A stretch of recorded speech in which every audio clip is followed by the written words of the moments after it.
Good afternoon, and welcome to this afternoon's Facebook Live Chief Chat with Fire Chief Scott Ehlers and members of his command staff.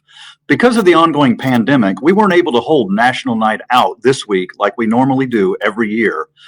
So this year, we're going to do it virtually since we can't meet in person. And this week on Facebook, we've had a series of videos that showcase different parts of our agency and the personnel, and you'll be seeing more of those videos during the rest of the week. Today, we have Chief Ehlers and members of his command staff with us to take your questions about the fire department. Chief, thanks for being with us today. Rob, good afternoon, and thanks for having me here. You're welcome. Now, Chief, we've received multiple questions ahead of today's event from some of our online followers, and we'll start with some of those while we wait for some other questions from our live audience, if that's okay with you. That sounds great. Okay. First question I've got is, are you all, as an agency, hiring new fire medics these days, and what's the process of becoming one for the city of Clearwater? Yes, we are. Matter of fact, next week we'll be starting 6 new members to our organization, and we're proud to have them on. And we're always looking. In the process that we have within the department, there's always an ebb and flow of personnel, either due to retirement or just resigning. And so we're always looking to hire new candidates. The way it really works is you have to be a state certified firefighter. That's first and foremost. That is done through various ways. You can go to your local college, like St. Pete College has a program. Hillsborough Community College has a program, or the state of Florida has a program in Ocala. And then the other element that we look for is EMT certification and the paramedic certification. With the paramedic certification and state certified firefighter certification, then that would make you an eligible candidate for Clearwater Fire Rescue. Okay. Thank you for that. One of the people wrote in, what does LM stand for, like LM46 and LM49? That's a great question. Those are light marine units. So for the to give you a picture of what that would be like, it's a wave runner is what it is. So on the west side of town, we have light marine 46, which is at the beach, which is very easily accessible for those companies there to launch that wave runner into the surf side, basically, to be able to do any rescues there. And then on the east side of town, over by the Cordy Campbell Causeway, LM49 is located with Station 49 for those crews to facilitate any rescues along the causeway or in the bay. Right. I know you also have Fireboat 44. Tell me the difference between the fireboat and when these other light marine units are used. What's the difference in, when they're called out for a call? Well, there's not much difference. If it comes in as a water rescue, we're going to deploy the closest light marine unit as well as the closest rescue boat, for a lack of a better term. The fireboat itself is named for a fireboat because it has the pumping capability that like an engine would on land. So it can produce, as you saw in the video, upward in excess, I believe it's 3,500 gallons a minute on that vessel. And the other vessels that we were talking about, the light marines or Marine 49, which is a smaller boat, they don't have the pumping capability that the fireboat does. Now, if it's a fire, there's a boat fire or a dock fire or something that's close to a waterway, the only unit that we dispatch other than the land-based units is Fireboat 44, since that has the capability. I was wondering then, so if I live in a house on Island Estates, I'm basically right on the intercoastal, I'm on a canal, and my house catches fire, can that fireboat actually fight the fire from the water in addition to units on the ground? By all means, it can. And actually, we've had a couple incidents where that has occurred. I believe one of them was a dock fire or like a gazebo fire that was over on Island Estates. And Fireboat 44 was able to get to it from the water side and be able to extinguish that fire. How important is having that multifaceted ability to fight fires like that? It's tremendous. We have the motto says everything. We're bright and beautiful Beta Beach, so we are surrounded by just phenomenal areas in regards to the water. And when you look at that, that brings the marine component to all of it. And so when you look at the locations that are along the water, the marinas that are along the water, the boats that are out there on the weekends, that really impacts our capability to be able to facilitate anything in regards to a rescue or a fire that any of those have. With Fireboat 44, it really does bring on a whole new dimension that we're able to provide the service that we're sworn to do on the waterways. We'll go ahead and stick with the waterways since we're already there. How often or how important are the marine units for searching for missing swimmers, missing boaters, or any type of maritime type situations? They're very important. It's interesting because with the advent of the cell phone, as we and more people have gotten cell phones over the last several years, we used to not go on, for instance, a person in a canoe that would flip over, and then eventually those that do that, understand I can just get back in a canoe or a kayak. The 911 center lights up on that when people are driving by and they feel that somebody's in distress.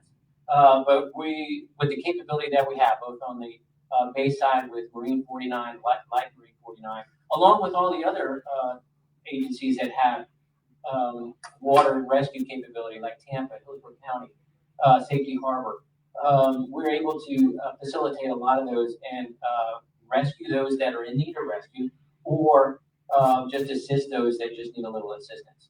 And then on the Gulf side, we have the same with Fireboat 44, along with the light marine units right off the beach. And I would assume you all also work extensively with, say, the Coast Guard, FWC, Clearwater Police, and other agencies when it comes to some of these situations? That is correct. We work very closely with the Coast Guard right there on San Key, and with their vessels, do a lot of training with them, but also their helicopter program that runs out of St. Clearwater Airport, as well as FWC and Clearwater Police Department with their vessels. Okay, here's a live question we'll take from somebody. What is your call volume statistics? What are they like? How many calls do you get a year? So we're running about 28,000 calls a year, and that fluctuates up and down. Again, our biggest component of that is EMS. So right now we're running about 83% of our call volume is EMS calls. Fire calls, we run, the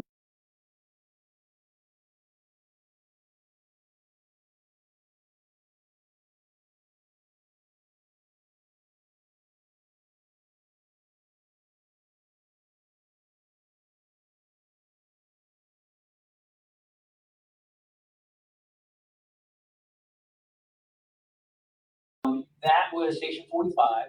What we were able to see, especially in our geographical area down there, is because it's the county seat, a lot of medical facilities down there. You would see that Monday through Friday, our call volume would increase, again, because people go into a medical facility or they're going to the county government and they have medical issues. So it was really a clear delineation of when those times were, from 8 in the morning to about 6 at night.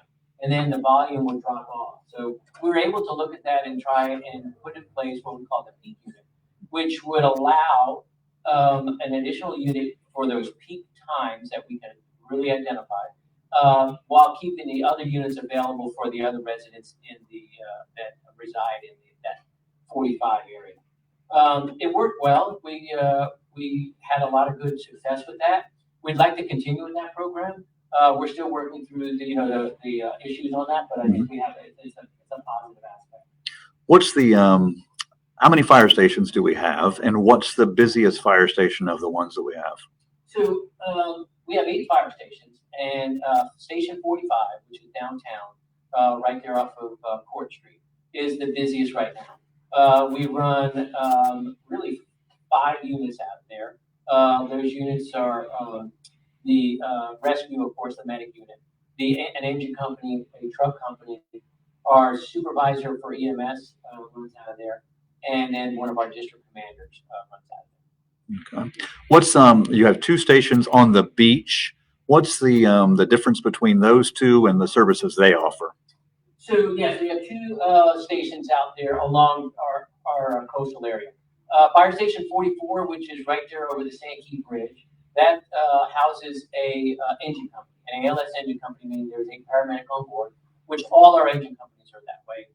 They have ALS equipment. They have paramedics on board for all the medical issues. That location just has that engine company, but they also cross-staff the fireboat, as we were talking about. You saw on the video earlier. They crossed off fireboat 44. So if there's a call for that vessel, then they just go to where the fireboat is, and the engine goes out of service, and the fireboat is en route to the call. Fire Station 46, which is on North Beach, the other side, that is housed there is an engine company, ALS engine company as well, but also a rescue company. And the rescue company has 2 paramedics on it. They cover pretty much that big swath of Clearwater Beach in that whole thing, working with the lifeguards from the turnabout all the way up to North Beach. Okay. Talk a little bit about, I know you all in the fire service obviously know all about the whole A shift, B shift, C shift. Explain that to the people out there who don't understand what those shifts are, how many hours they work, how many days a week then that works, and just basically what's the life of a firefighter work like on shift work? Sure. So like just about every other department in the nation when it comes to how they staff, because it needs to be staffed 24 hours a day, 7 days a week, 365 days a year. The model is usually a 24-hour shift that the firefighters are on duty. So now from there, it depends on each negotiated contract on what their days off look like. But in Clearwater, they work 1 day on. So for 24 hours, they'll work an entire shift. And they usually start the day off checking out the truck, checking out the equipment, cleaning up around the station, and then answering the calls that come in throughout the day. Along with that, there's required training they have to do. There's required PT that they have to do. And they pretty much go through that day that way. Later on the day, closer to like everybody else out there, 4 or 5 o'clock, they sort of start to wind down, basically have, where it's time to watch some TV or that type of stuff. But again, always answering those calls as they come in. And some of the stations, like Station 45, there's very little of that. They're running very constant. The shift is, so they work that 24 hours, then they have a day off, 24 hours off. Then during that time, another shift is on, and then they come back a day later, and they do that for a cycle of 3. So they're work a day, off a day, work a day, off a day, work a day. And then they're off for 4 days. And then there's 2 other shifts in those days that one shift is off that covers that other time. That is different than other departments. There's a lot of other departments that are on a more generic 24 on, 48 off, meaning they work 1 day and then they're off 2 days, and that just goes in that cycle. But our firefighters love the shift work that they have. Okay, thanks for those answers. We'll kind of jump to a whole different arena now, and just wondering, since March we've been dealing as a city, as a state, as a nation with this ongoing pandemic, and I'm just wondering how has COVID-19 affected the fire department and affected how you guys do your jobs? That was a tremendous challenge for us for the entire year, and honestly, it still becomes a challenge for us because I don't think we know everything we know about this disease. However, in the beginning, the biggest concern was, we wanted to make sure that we can maintain our personnel to respond to the citizens' needs. So to do that, we had to put some measures in place to make sure that our personnel was safe. At the personal protective gear equipment, that was a dramatic change. What you used to see prior to the pandemic hitting was, firefighters come in basically gloves. They would treat you and then, take care of all your illnesses that way. With the COVID, we had to take a much more aggressive aspect of it. Now they come in full gowns. They come in with full masks, full goggles, and gloves. And that hasn't really gone down. That is still the approach that we have responding to these, mostly all our EMS calls now. So that really had a dramatic change on our personnel, but also the supply chains for keeping up with that personal protective equipment. But also around the station, it changed. So again, none of us have an S tattooed on our chest. We are human, just like everybody else out there. So we get affected by it as well, and we want to make sure that we are not, infected each other at the station. So where most people get to go home and relax, take the mask off, and sit with family and enjoy what we used to remember as normal life. The firefighter, while they're at the station, they still have to wear a mask. They still have to make sure that they're not infecting any of the other firefighters that are at that station for that 24-hour period. So again, it becomes cumbersome. It becomes a whole new level that we are working through, just like the rest of the country. So do you, I know in the old days, pre-COVID, the stations would be open to tour groups, school groups, people that could come and see what life was like. I assume that's still off limits and will continue to be for some time. Would that be correct? That is correct. For right now, but we still facilitate, we still do some birthday drive-bys. We've been doing stuff like that to help facilitate to the citizens what we're here for. But we're starting to look at the certain things that we will bring back individuals. For instance, for example, the ride-along policy regarding paramedic students. So for the beginning part of the year, pretty much all that was shut down, even at the school level. And what that does, though, is it impacts the pool that we get to pull from for that hiring, as I talked about earlier. So these individuals who dream about becoming a firefighter, dream about becoming a paramedic, need to have that time on the rescue cars to be able to get proficient in those skills.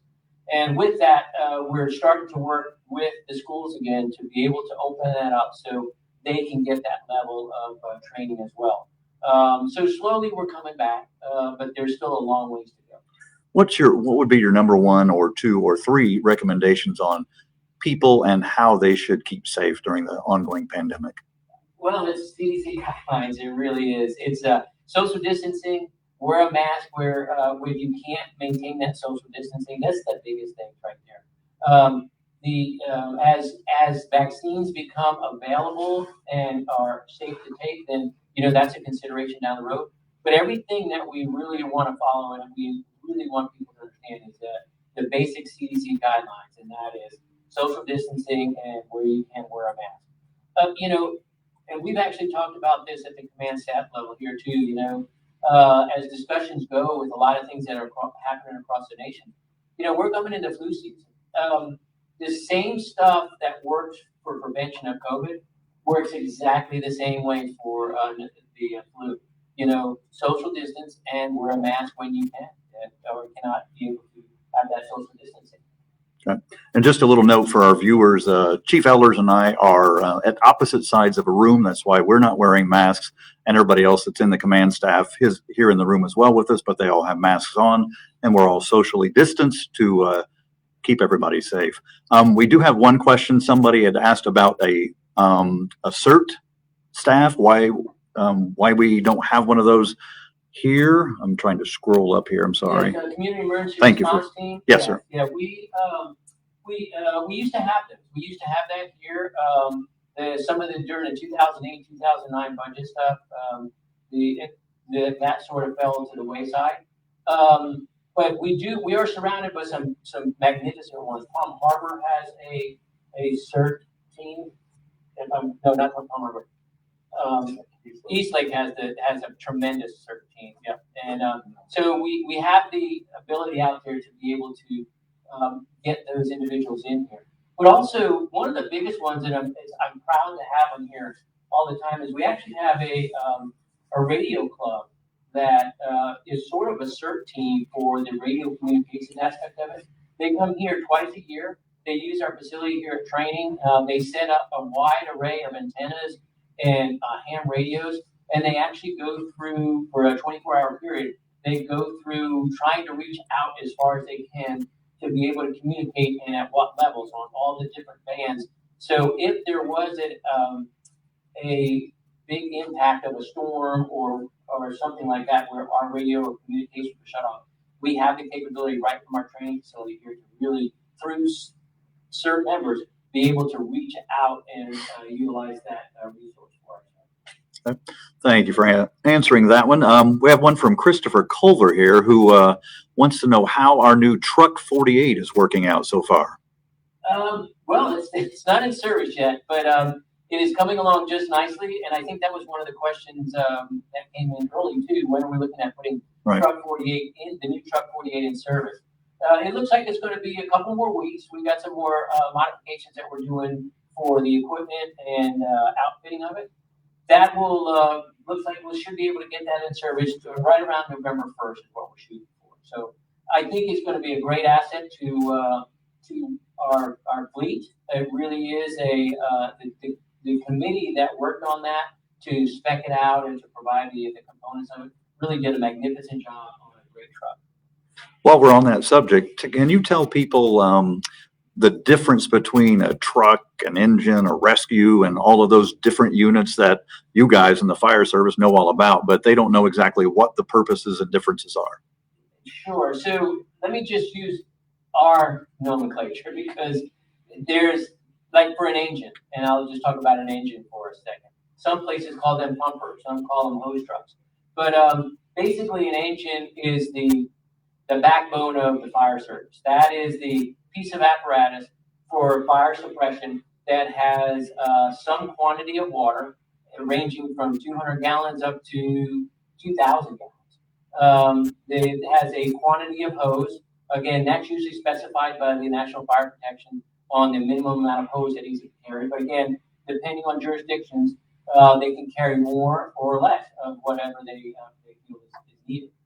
And then it has some type of pump to be able to get water either from a lake or a pond, or in our area, mostly a hydrant system, and be able to take that water and get it through the hose lines to the fire.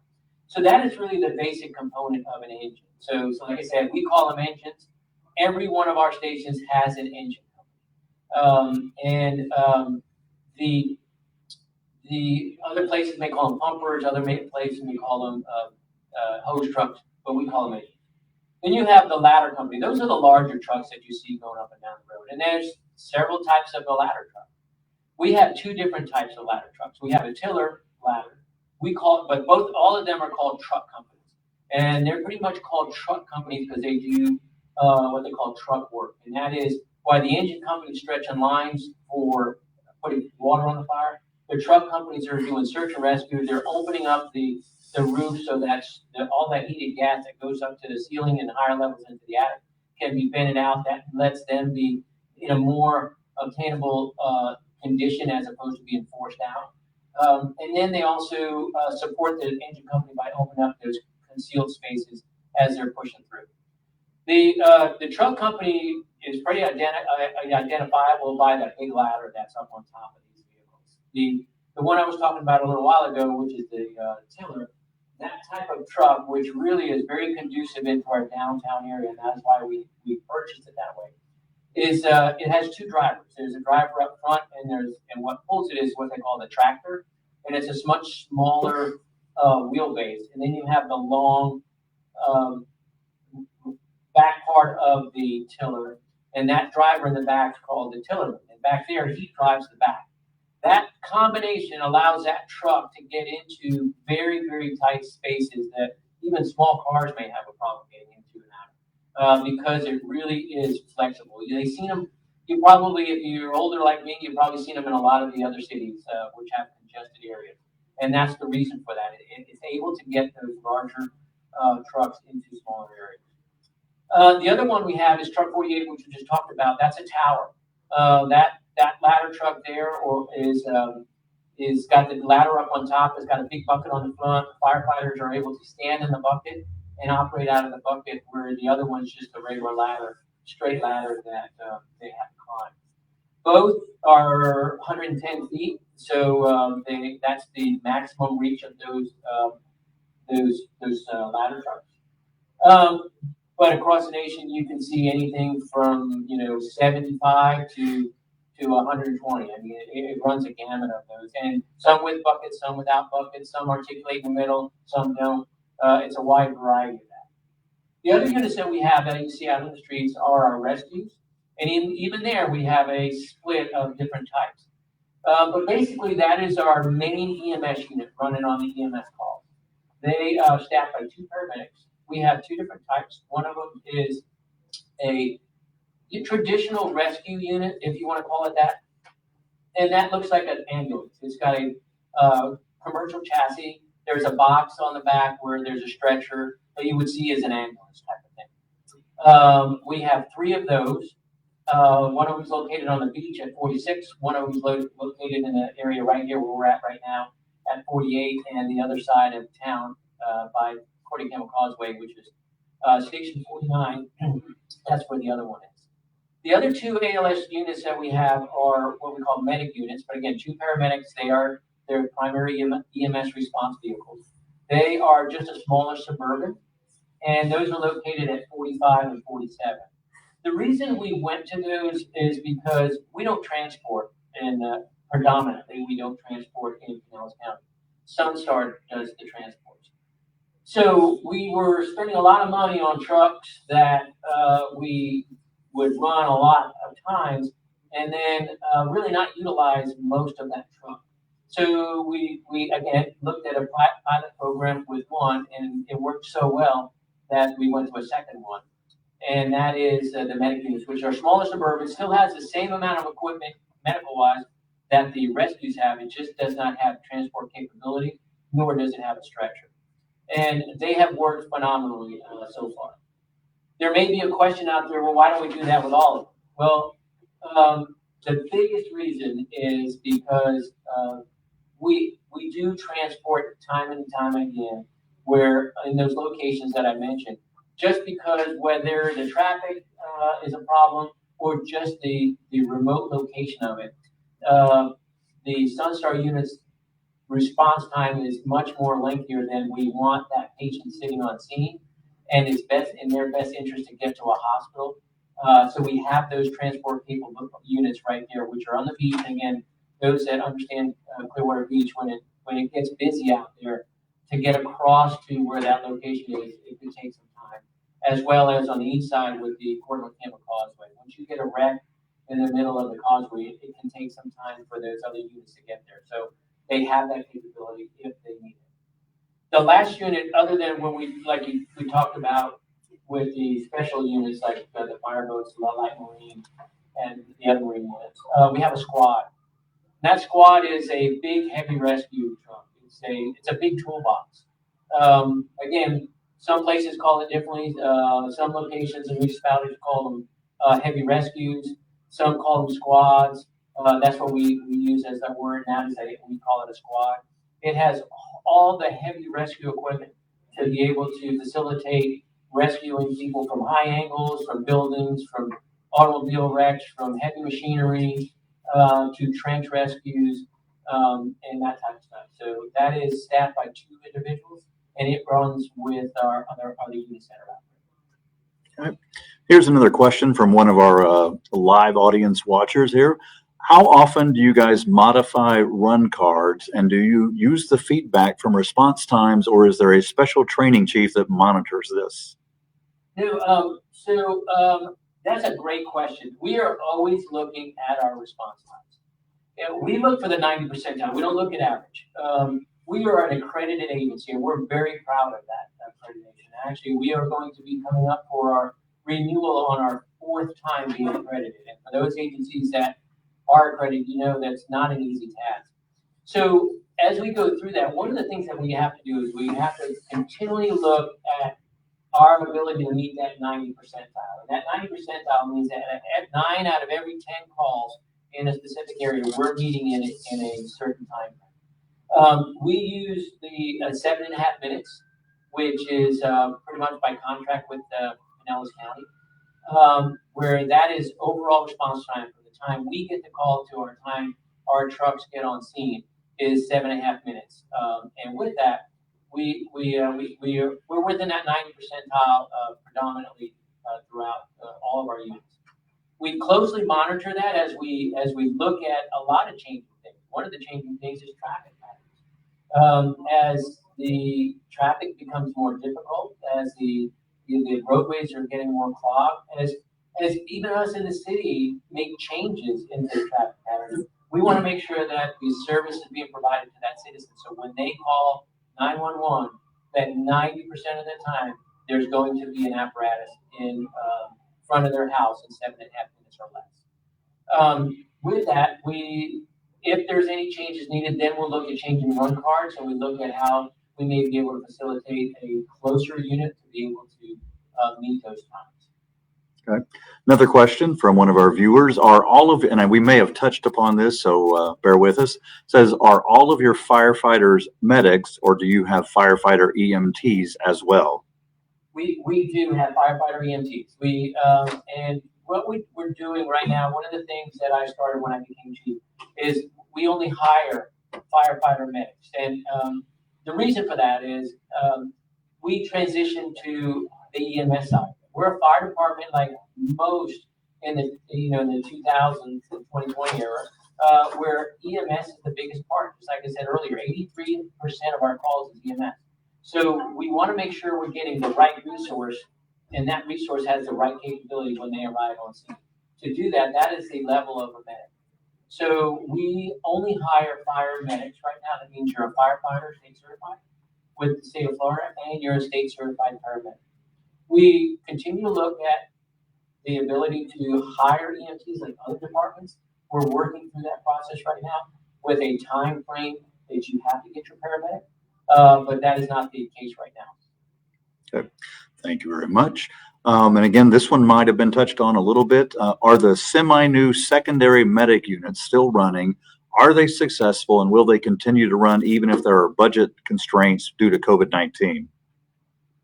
I'm not sure what you're talking about there. If you were talking about the medic units, the peak units, I didn't know if that was the peak units or not, I assume. Yeah, it could be the peak units. They are not running at this moment in time. I always working with our local 1158, which we have a great working relationship, to be able to look at how we can facilitate putting them back in service.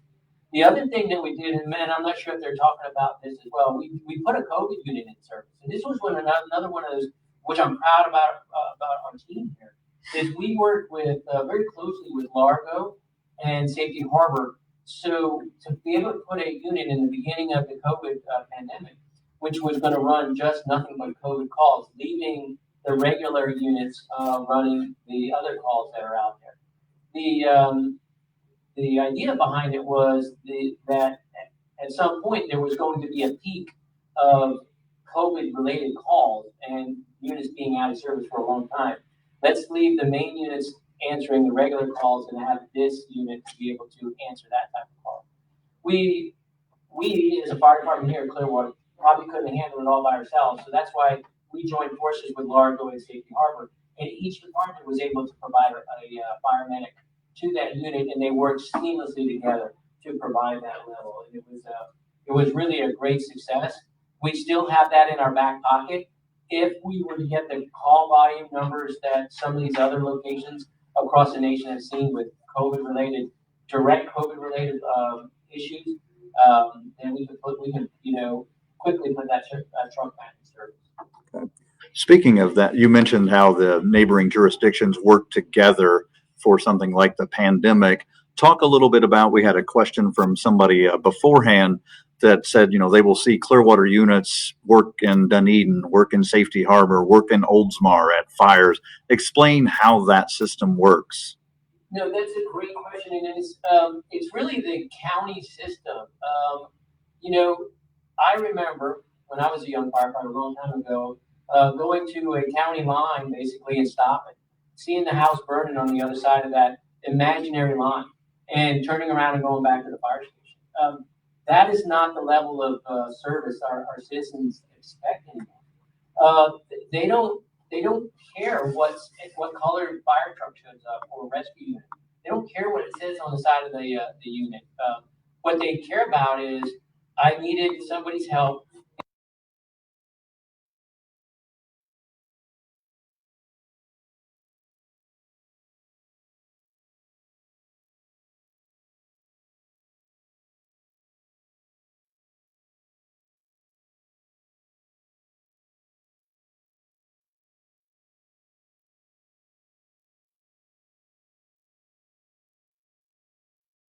So for the citizen that's out there, it's a seamless operation. You pick up the phone to call 911 when you have emergency.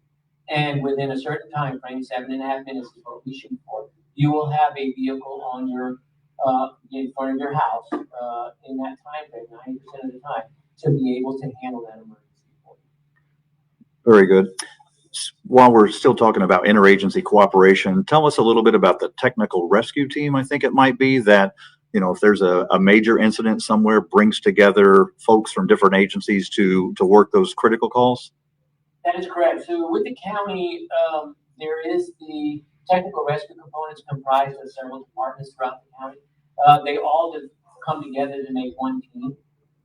We are part of that collaboration. So for instance, there may be a structural collapse down in St. Pete, where our units will respond down there as part of that team to facilitate that rescue. Whereas if there's a high angle rescue on the beach and the high rises, or a trench rescue along an area where there are a lot of constructions going on, that when that is activated and that specialty component is needed, those locations will come to assist Clearwater with our team to facilitate whatever that rescue may be.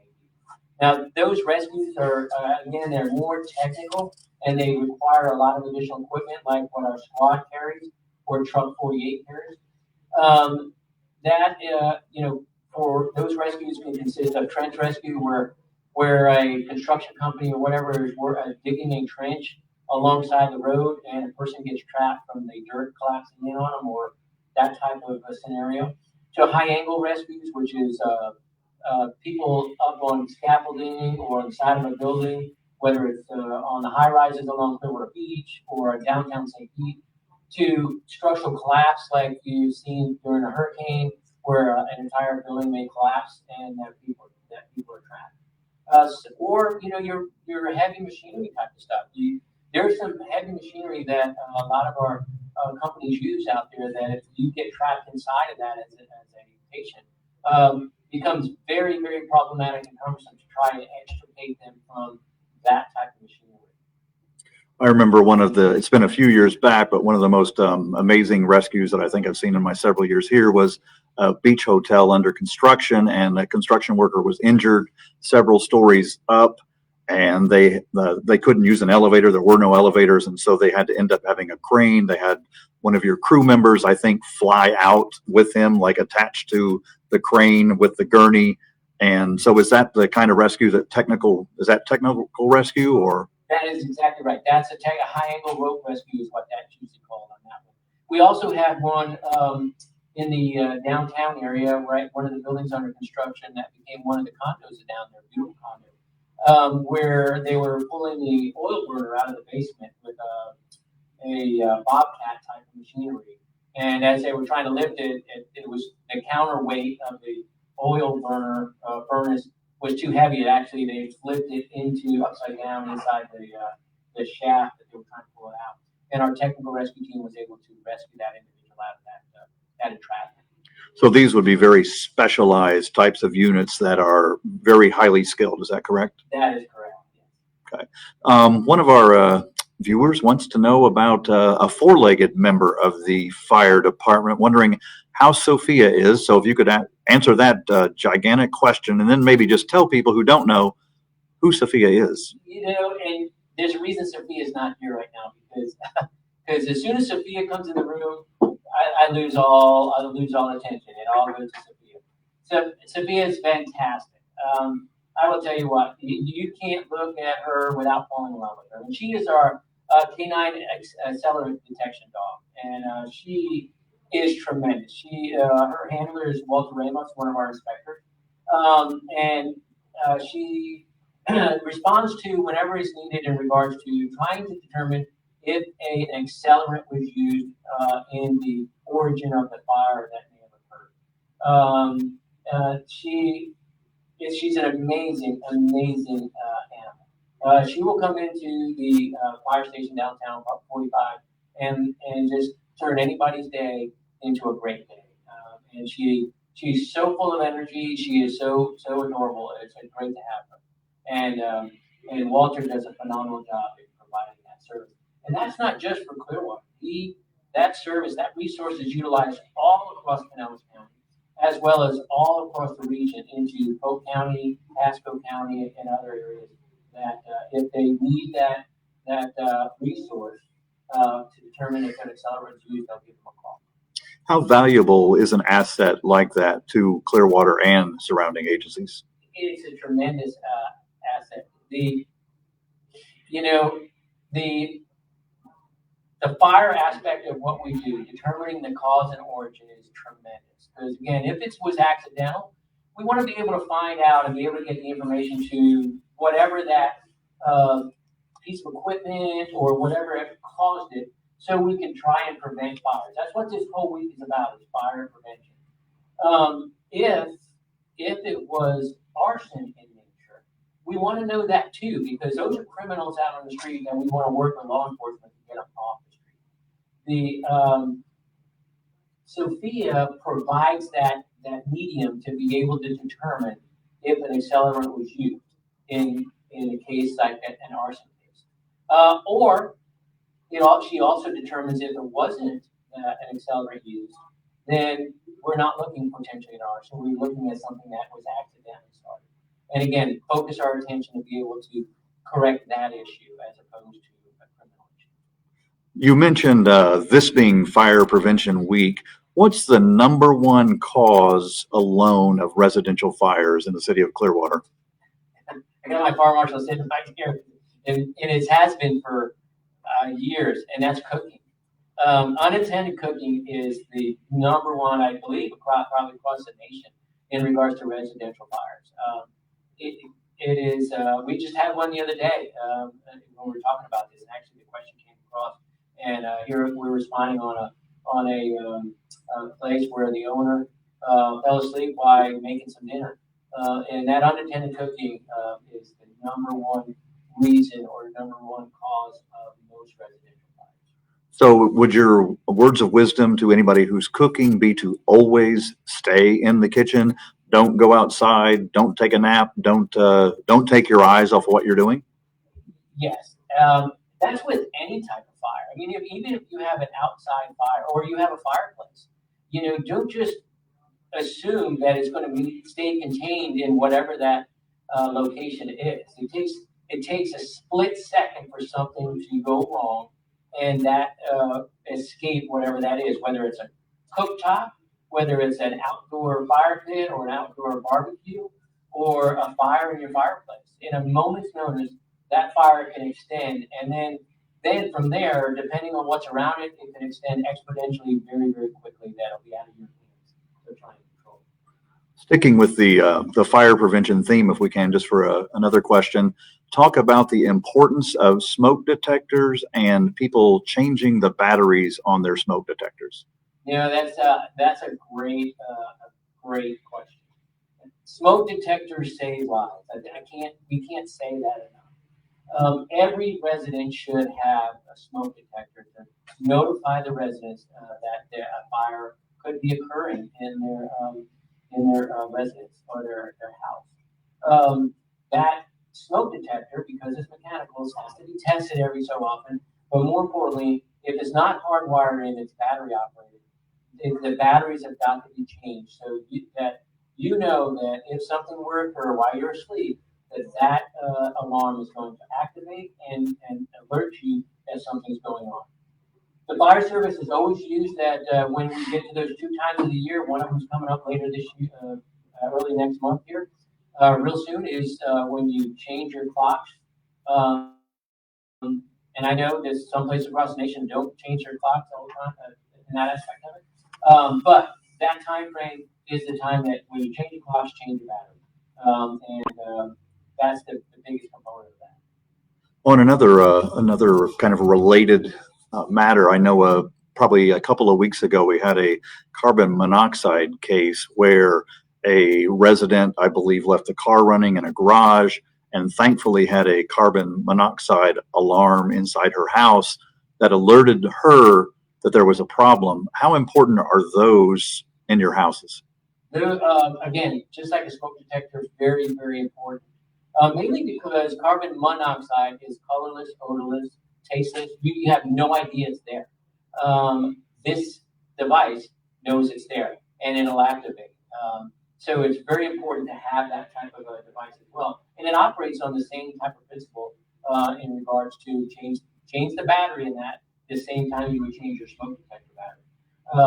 Because again, the inherent nature of carbon monoxide, it'll sneak up on you and you have no idea that it's even around. Right. And I know in the past, Clearwater Fire and Rescue has partnered with Red Cross to go out and install smoke alarms and hand out free smoke alarms. How important are programs like that to equip homeowners who maybe can't afford to install them in their homes? We did. That was a tremendous. We did it at Japanese Gardens. Great location we have here in Clearwater. Great help by Rob. You can help me out. We had Spectrum there. We had a bunch of assistance in regards to volunteers going out to, and I apologize for all those that were part of that. That I can't remember all of them right now, but we all went. We canvassed the entire, pretty much the entire mobile home park there to provide smoke detectors for those residents.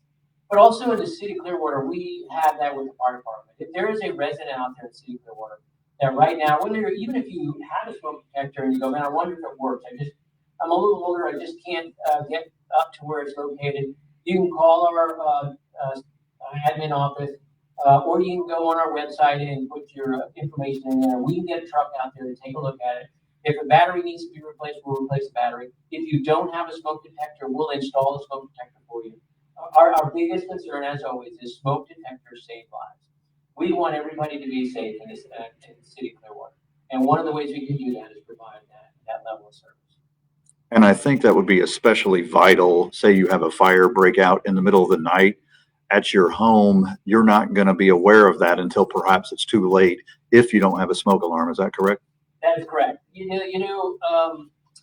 you're around my house and I'm cooking, it goes off all the time. But that is the biggest component, is to alert you that, hey, something, it's not an annoyance. Please, I don't want anybody to think, oh, it's annoying. And what happens is they take it down because the battery starts chirping. That's one of the biggest things we see. The battery starts chirping and it becomes an annoyance, and they take it down, they put it in a drawer. Well, you just took that one element that will alert you when you're in the middle of sleeping that there is something going wrong in your house, and put it to a point where you can't hear it. Don't do that. Call us. We'll come on out. We'll take a look at it. If it's a battery that needs to be replaced, we'll do that.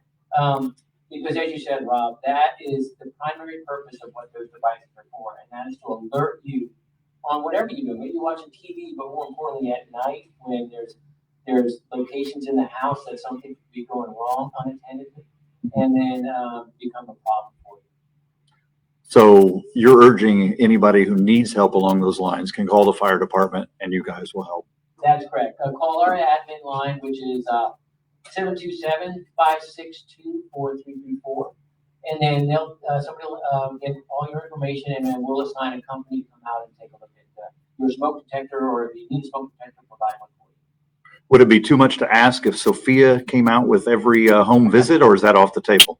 Well, I'd have to get with my fire marshal on that, but I think we can help out maybe in a couple of them. But he was shaking his head a definitive no, just for the record. I think that would be overtime for Sophia, and I don't think we can afford that. But he's a tremendous individual that I'm sure he wouldn't mind doing.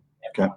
Another question we had submitted beforehand: are there any plans for a mid-mount truck?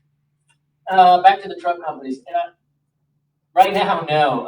But I tell you, this is a great question about my beliefs and stuff. So if it was up to me, The new truck 48 would have been a mid-mount truck. I'm a firm believer in mid-mount, and for those that don't know the difference, the mid-mount type of truck puts the platform where the fulcrum of that big ladder that sticks out on these trucks point to the center of the truck. When it's there, it becomes much more stable most of the time. It gives you a little bit more capability at that mid-mount component. The problem, though, it reduces the total amount of compartment space that they can carry equipment. So it's a trade-off. But one of the things I believe in is my personnel. We had a committee that looked at that. They asked me, just like other committees looked at me, Chief, what are you looking for? My first one was I would like to see a mid-mount. And they did. They looked into it, but they came back and they said, Chief, it just doesn't work for us. And I'm good with that. They're the ones operating the equipment, not operating the equipment. They're the ones running the calls with it. They're the ones out there utilizing it. Whatever facilitates them utilizing and doing what they need to do for our citizens, then that's what we go with. And in this case, that's what they came back with. They said, Chief, the rear mount, which is the tower that we just bought, truck 48, that provides the best service we can for our citizens. And that's why it is what it is. It's not up to me. It's up to the committee that utilizes it. But great question. And that's really the big difference is on those. So you have a rear mount style, and that's where what they call the turntable. And that's on the back of the truck, and the ladder goes across out the front. It sits it up higher, so the truck looks you got a lot of weight above the center of gravity, a lot higher. Where the mid mount is a little bit lower, but the turntable's in the center. Another question that we had submitted is, do you believe NTN tests are actually beneficial to judge new hires? Yeah, so that is not, it doesn't judge everything about the hire. It's just a portion of our hiring process. It's really what it is. It's an intake aspect of the individual. We don't rely on totally everything that it says. It's just another element to take a look at different components of that individual. We utilize that along with the CPAT test, which they have to pass. But we also look at their past history and their resumes and the interview process with another committee. That committee is the ones who says, hey, Chief, these are the individuals I think will represent our department in its highest capacity. And so I look over them as well, but they usually spot on everything in regards to our hire. So just from the last couple of questions, it sounds like you place a lot of trust and value of the opinions of your employees to make crucial decisions. I do. We have great employees. We have magnificent, the best of the best, I will tell you, are sitting right here with Clearwater Fire Rescue. I can't ask for a better bunch of firefighters, paramedics, lieutenants, chiefs. They're just phenomenal. I do. I put a lot on them. I task them, and we challenge each other. And one of the things that I really hold dearly to is the fact that, again, if we're looking at the hiring process, they're the ones that are going to be sitting right next to that individual that we hire on, not me. If it's a piece of equipment, they're the ones that are going to be operating on a piece of equipment, not me. They will ask my opinion. They will always ask my opinion with respect, and I'll always provide it. But that doesn't mean that they have to always go, because I'll tell them, y'all are used when you tell me what works with you guys. Now, on the tougher decisions, and I got to make the tougher decisions, that's what the job entails. I make the tougher decisions. Talk a little bit briefly just about the numbers of the agency. How many folks are employed by Clearwater Fire and Rescue? No, great question. So we prior to October 1, we had 204. That's total FTE count. That includes support staff. That includes our command staff. There's a 192 line personnel, which are paramedics, firefighter EMTs that are on the trucks on a daily basis. But October 1, we incorporated, which we're very happy about this, is we incorporated the lifeguards, these lifeguards out on Clearwater Beach. That brought in an additional 42 personnel into our mix. So we're now at a total count of 246. What kind of, you mentioned the acquisition of the lifeguards, what kind of changes or do you see happening with the lifeguard program? You know, very little, honestly, because they have provided such a great, valuable service at that number one beach. They continue to make it that enjoyable for all those citizens that come by there. So when we looked at them coming over to us, we wanted to do it as seamless as possible so that citizen doesn't see any big changes, anything that would normally take away from anything like that. The biggest component, what it does is those individuals are at an EMT level trained. So now they fall under our Pinellas County protocols, our Pinellas County EMS system, and work seamlessly in that medical side, which is very, very concerning when they're operating at that level. That we're all operating on the same sheet of music. I know for the police department, oftentimes lifeguards are a good set of eyes and ears for police officers who they might see stuff from their towers that the police officers don't see.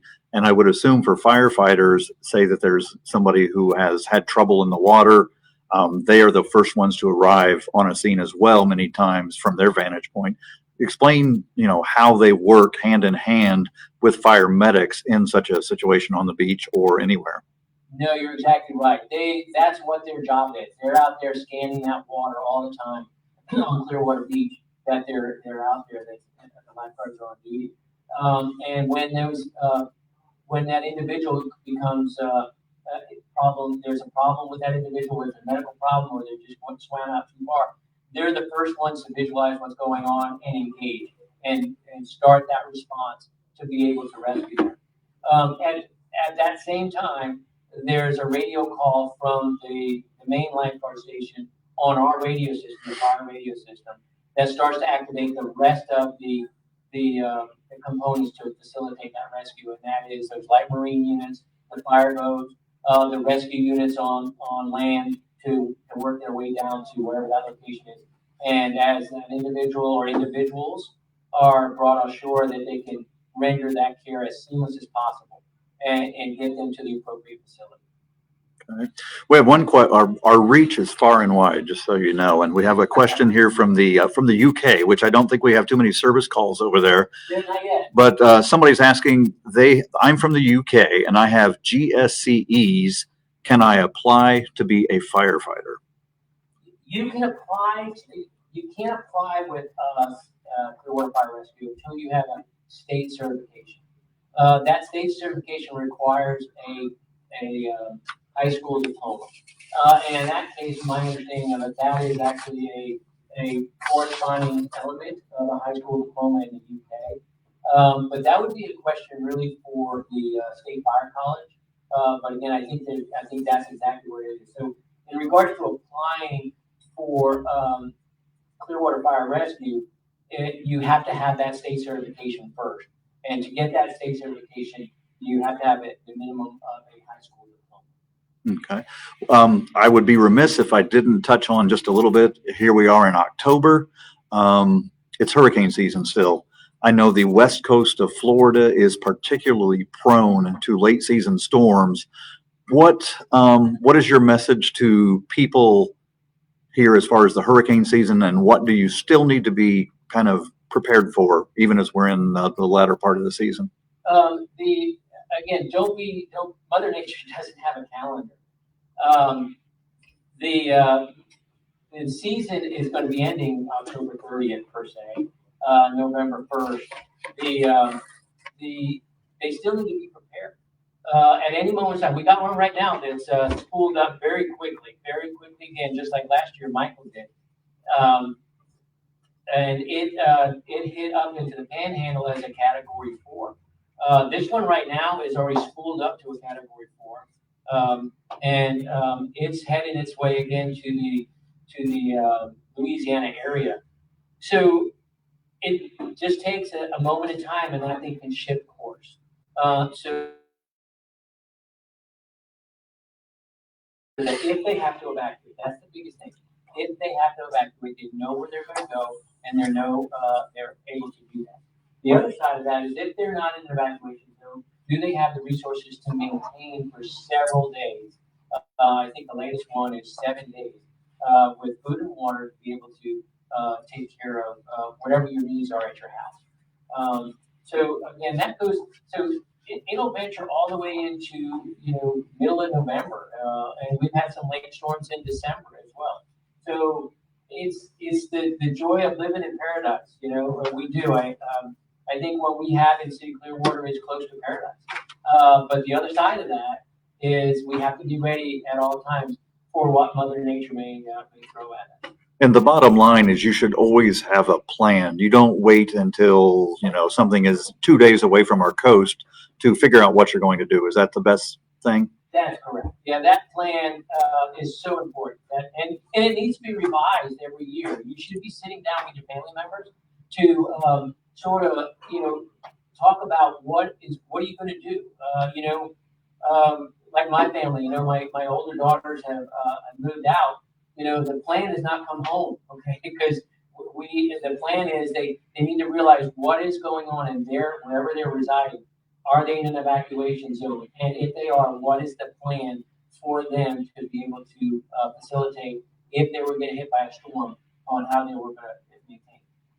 And we do that as well. Okay. One of our viewers has asked. They want to know how long you've been fire chief. I've been fire chief now for 4 years. And the second part of that question is they want to know what have you been able to implement or change, or what's one thing that you're most proud of that you've accomplished here in that term? That's a great question. There's a lot we're doing. I will tell you that there's a lot doing. I wouldn't say that I'm proud of every aspect of it. I am proud of everything that we do. So we were able to become, again, and it's not because of me. Please, this is not about me. It's about Clearwater Fire Rescue, the men and women every day in this amazing agency that facilitate a lot of the stuff you see. So we're an ISO 1. And that means that we met the requirements for the Insurance Services Organization to be the best of the best. And with that, it wasn't anything that the fire chief did. It is the combination of everything that goes into that, which includes training, the fire marshals, the inspectors, our personnel on the streets, the components of the apparatus. To get the apparatus that we have, and that requires council approval and the city manager and HR and purchasing. All those helped get us to an ISO 1. It wasn't just Chief Ehlers. We're an accredited agency. I'm a firm believer in the accreditation process by the Center for Public Safety Excellence. And I use this figure, and again, don't quote me exactly on it, but there's approximately 30,000 departments in the nation, fire departments. Of those 30,000 departments, there's just over 200 of them that are accredited. So if you do the math, you're talking in the very top 1% that are accredited. And it's a process that defines everything that we do. The reason we buy the trucks we do, the reason the ladder truck is a rear mount instead of a mid mount, the reason we buy the uniforms that we do, the reason we respond to your emergencies the way we do with the number of trucks and the time frames. All of that's spelled out in that. It's not what Chief Ehlers is about. It's what the community is about and what our men and women with Clearwater Fire Rescue perform on a daily basis. I am super proud that we are ISO 1, which is very rare and it's a cream of the crop in regards to the departments across the country. As well, for the 3 times, we're going for the 4th time, as well as being an accredited agency. I can't tell you how proud I am in regards to those 2 big components, because that says everything about the level of service that we provide for our citizens. As we look to the future, I think we have plans for a couple of new stations. Can you just talk about those and what the immediate plans are, or the short-term plans are for those? Sure. Those stations are 46 and 47. So let me start with 47. 47 is right there at Highland and Lakeview. When we moved to this new station 45 on Court, our area started overlapping. and we saw that a need to maybe move 47 a little bit further to the east. We looked for property, and we found a piece of property right there from Clearwater High School. And that location right there provides a great spot, centrally located for those units. The other thing is we've been working with Mr. Masteritis with Clearwater High School. Shout out to the Clearwater High School. To work in a collaboration with them as well, because again, it looks like we can do something where we provide that level where individuals in high school look at becoming a fireman. So we're super happy about that station being moved there. And that is right there across from the Clearwater High School off of Hercules.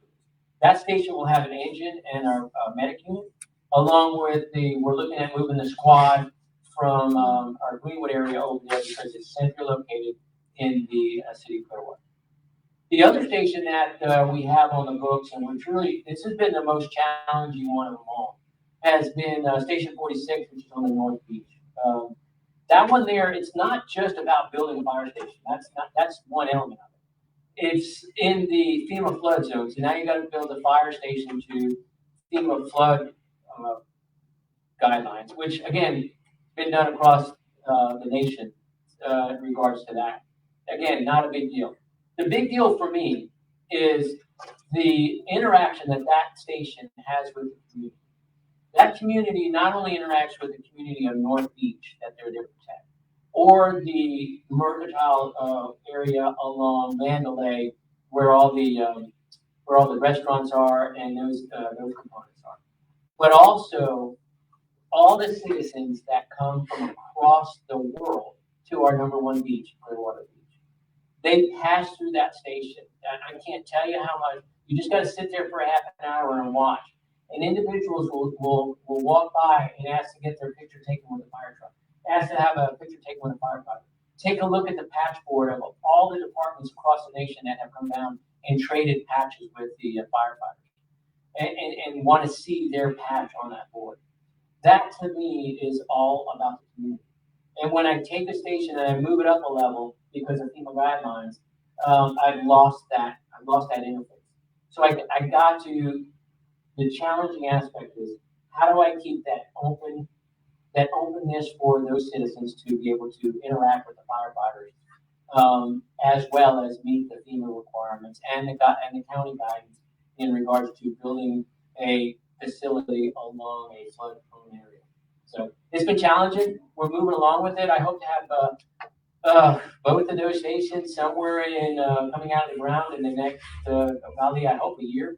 And within about 2 years, 2.5 years, have them both complete. Okay. We have saved probably the most difficult question for last, and I hope are you sitting down? You are sitting down. Yeah, you're sitting down. All right. This is the most difficult question, and make sure you give it a lot of thought, because it's one that came in a couple of days earlier ahead of time too. And I quote, it says, "Please settle the debate once and for all. Who is your favorite child?" Yeah. I got 3 great kids. I can't just say one. And the reason I can say that is they are fabulous. All 3 of them. And they're all from a different look. They all have a different personality. They all have a different component. And I love all 3 of them more than anything in the world. But they're just like, and I guess I can call them kids that I have on the fire department. The 241, if you include me at 242. I'm sorry, 246. So 245 of them, including the lifeguards. They are all like kids. They all have their own different personalities. They all have their own individual likes and dislikes, and favorites and not favorites, and way of experiences that really make this department such a great department. And I care about every one of them. In regards to that, the answer to my kids, same thing. They are what make me my family a family, and I couldn't do without any of them. And so to answer that question as honestly as possible, they're all my favorite. There you go. I think you were able to tap dance around that perfectly, and you won't be in any trouble when you go home. Yeah, exactly. All right. Chief, I want to thank you for, giving us this opportunity to chat with you, for giving our Facebook Live viewers a chance to ask you questions. I also like to thank your command staff for being here behind the scenes and holding up cue cards and helping us answer questions. And just promise me the next time we do it, we can have Sophia with us. Is that correct? I think that's a great idea, and if, I guess this is like, voting for the stars out there, dancing for the stars. I guess if we get enough votes to do this again, I've enjoyed it. I've really enjoyed it. Thank you for putting this together. I think it's been great. I hope the viewers, enjoyed it as well, and, they weren't ready to get a hook to get me on stage. If I would love to do this again, and by all means, we will make that arrangement to make sure Sophia's here as well. But I'll bring her in later in the end, so when she does capture everybody, I've already got what I needed to get done out of the way. There you go. That's very fair. And I would just encourage anybody watching out there, if you have other questions about us, you can always reach out to us via Facebook, via Twitter, via Instagram. You can email us, you can call us anytime you have questions or concerns. We would love to hear from you. So thank you all for joining us, and we wish you to stay safe, stay healthy, and have a good rest of your day and week.